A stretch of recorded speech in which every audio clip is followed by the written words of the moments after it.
Wong sari wong is. Iya kok sik alon-alon. Iki di atas panggung los lagune kabeh. Kasar iki alon-alon wae to. Piye to? Lucy. Dhuwur panggung ora apa-apa. Ora bisa jenengan sing nyewoki ngoten kok. Nek atus nggih ditusi ngono. Oh alam mira sing dempet tak cewoki kae to. Lah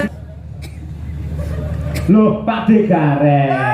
Badhe teng pundi? Ngawin kejaran. Sia-sia. Ora bentak kawin dhewe. Iki mene contoh sing ora apik. Kok bojo tuwa dijaran-jarante. Bojo tuwa iki kanca berjuang. Aku karo Ya Mira. Mira. Jan ya bojo ngene iki. Cublak suweng men jumeneng yo Mbak Mira dados.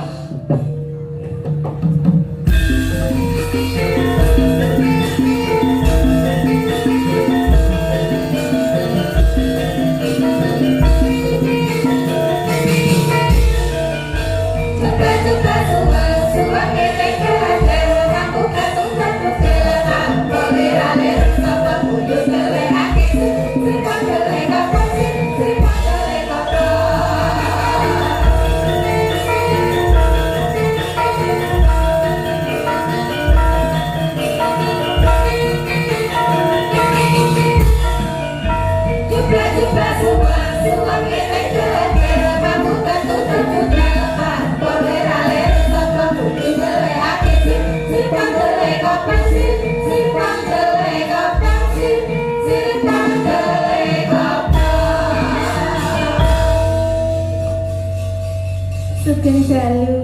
Nggih sugeng dalu Mbak Mira. Wah, Mas Gareng Mbak Lucy. Nggih, Pak. Niki lare niki nalika isih cilik.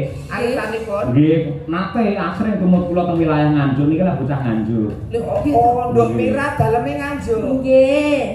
Oh, Nganjuk ya, Nduk. Nggih. Karo guyangan ngendi, Nduk? Sing kok takoki langsung kuwi lho. Nggih to. Nyegat bis sak teng mriko, Pak. Oh, iya. Nyegat bis mawon nggih. Nyegat bis ora nyegat apa-apa. Cah wayu. Kali guyangan niku mboten tepi-tepi sanget, ning mboten celak-celak sanget. Kirang langkung nggih setunggal jam. Oh, ya lumayan ado, lumayan ado. Yen kok apa ning kono? Yen pas nemoni aku kae to, ning kono kae to. Iya nek kowe tutup ngono. Iki cedhake tok cahayu ki. Ning omah ki gudi ngene iki dak cek. Mau ngene iki malah nyengkake umur kowe kotruk. Ya ora to, iki mumpung kesempatan di atas panggung ngono Ya lho. kesempatan di atas panggung ini nek terbawa hati bahaya resikonya gede. Iso ngentekke bandar pekarangan kowe iki. Mbak Lucy, Piye-piye? kula kinten mboten wantun kok menawi terbawa hati kalih kula. Amargi niki jenengan angsal salam saking Pak Puntono. Menika para sepuh kula, nggih. Menawi jenengan macem-macem kalih kula, jenengan mengke lewat pundi lah. Mengke digasak. Mantune Mas Puntono. Nggih. Jliteng kakangku kae. Kaya sliteng lho. Ireng Ya pancen iya sih. Nggih, Eh. mboten mungkin wonten anu Mbak Iki niki ora apa-apa, Nduk. Mergo nggur panggung kudu los. Lek ora apik. Lho, Kesempatan, mantune kesempatan. Puntono to? Nggih. Mak Puntono. Wah, mantu e. Iya ora apa-apa. Iya iya. Gak apa-apa. Masa Aja ngono isin. anu arep macem-macem. Mantu ae. Wong sari wong is. Iya kok sik alon-alon. Iki di atas panggung los lagune kabeh. Kasar iki alon-alon wae to. Piye to? Lucy. Dhuwur panggung ora apa-apa. Ora disongkokke kok mau. Ora disongkokke kok maju dhewe. Inisiatif. Wong cedak kita kon jomong ning ngono kok. Anu daleme ngendi Nganjuk. Nggih, asli. Mongko Pak Puntono ki Sukoharjo. Nggih. Oh, saiki tinggale ning Nganjuk. Lho, ya teng Sukoharjo. Oh, datang mriko, Pak. Boyong nang Sukoharjo. Boyong teng mriko. Riyen kula nderek Pak Cahyo niku tasih tasih umbelen kula. Nggih. Oh, kabare ndek Dhuwur panggung tasih nangisan. Oh, cilikane sing ngomong kowe kan ora? Nggih jenengan sing nyewoki ngoten kok. Nek atus nggih ditusi ngono. Oh, alam mira sing dempet tak cewoki kae to. Gede saiki. Lah kan pamrih jenengan niku jane nggih napa nggih, Mbah. Gitu Mbah kula jane. Nggih to? Kan riyen sing ngomong kula. Leluwur. Lah nggih to.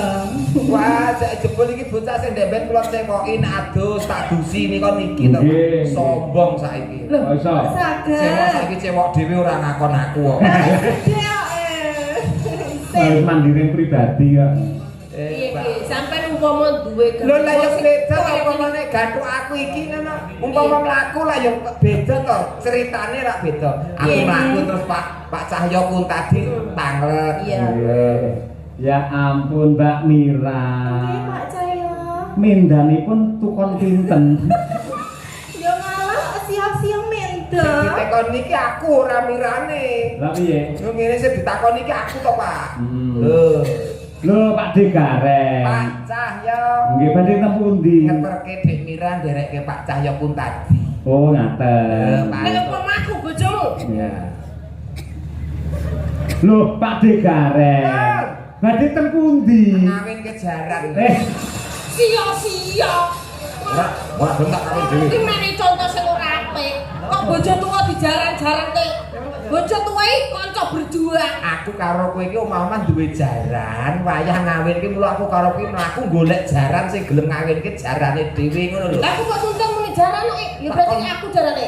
Lho kok jaran kudu? Kudu. Kudu ra tok nesu. Lah kok gak kena.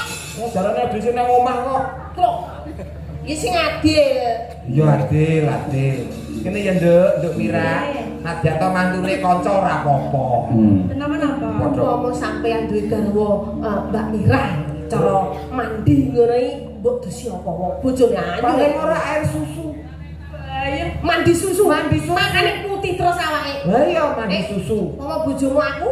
Mandi lumpur. Pak Pindu. Wah mandi lumpur terus liat TikTok oke wong nyawer kok malah. Kok malah aku bojo aku mes yo. Alami lan biyen.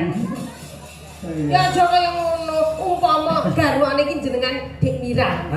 Dik Mira iki berarti Mas nyuwun mimi ngono mbok juga mimi apa? Paling ora ya mimi iki Coca-Cola, Fanta. Ayu ya. Orange juice. Orange juice. Ngoten Nek niku, bojomu Pak. aku? Hah? Aku Mas. Pengen mimi. Mimi Solar.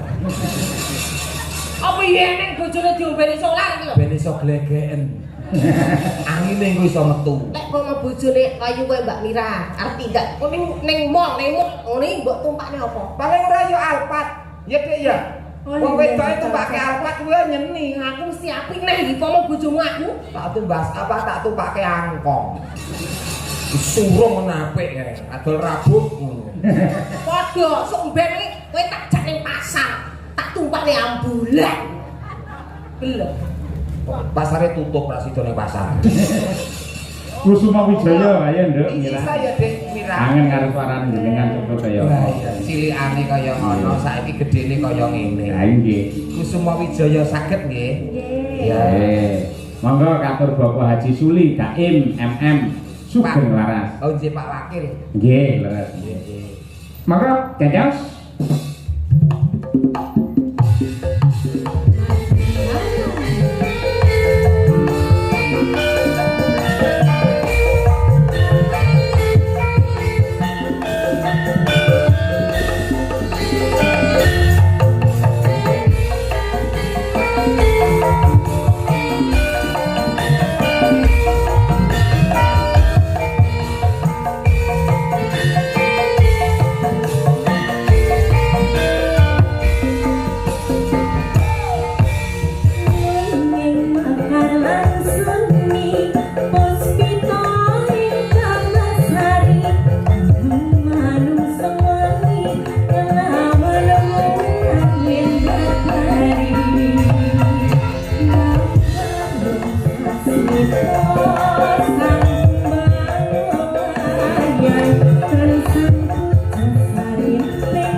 kasih.